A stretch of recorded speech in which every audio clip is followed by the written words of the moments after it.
Hello friends, welcome to you. In this video, we are going to see how to set or change A4 paper size in printer settings. It is a very easy and simple process.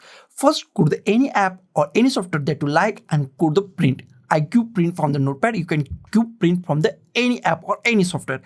Go to the file, go to the print, go to the file, go to the print or Control P on your keyboard. Select your printer, click on the preferences, and in preferences go to the paper quality or paper, select your paper quality or paper, and here we find size is change it to the A4 or any other size that you want. I want A4, so I go to the A4 or go to the any size that you want or create a new size from here. Click on OK, click on apply and give the print from your printer. Give the print and it goes to the A4 size print.